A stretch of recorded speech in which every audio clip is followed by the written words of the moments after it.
छत्रपती संभाजीनगरमध्ये मागील कालपासून सीजीपीची बैठक चालू आहे। त्यांचे जवळपास 10 ते 12 कोर कमिटी सदस्य या ठिकाणी अभिजित दिपके यांच्याच घरी ही बैठक चालू आहे आणि काल देखील जवळपास 8 ते 10 घंटे त्यांची बैठक चालू होती।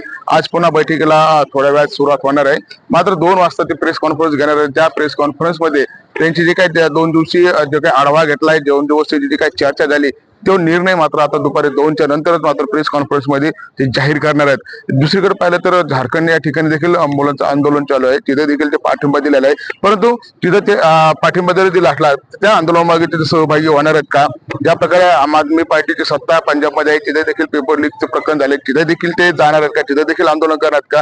कारण की भारतीय जनता पार्टीकडून त्यांच्याकडे वारंवार आरोप केले जात आहेत की जिथे भारतीय जनता पार्टीची सत्ता आहे त्याच ठिकाणी हे आज आंदोलन करतात। मात्र आता जे काही विरोधी पक्ष आहेत त्यांच्याकडे देखील ज्या राज्यामध्ये त्यांची सत्ता आहे तिथे देखील हे आंदोलन करणार का हे देखील पाहणं महत्त्वाचं ठरणार आहे। त्यामुळे आज 2 वाजता त्यांची जी काही गेल्या कालपासून आज दुपारपर्यंत जी काही बैठक होणार त्या बैठकीमध्ये काय निर्णय घेणार आहेत हे देखील पाहणं तेवढंच महत्त्वाचं ठरणार आहे। त्यानंतर मात्र सर्वात महत्त्वाचं म्हणजे आज सरसंघचालक मोहन भागवत हे देखील मुंबईमध्ये युवासोबत संवाद साधणार आहे। जे जेनजी आहेत त्यांच्यासोबत संवाद साधणार आहे।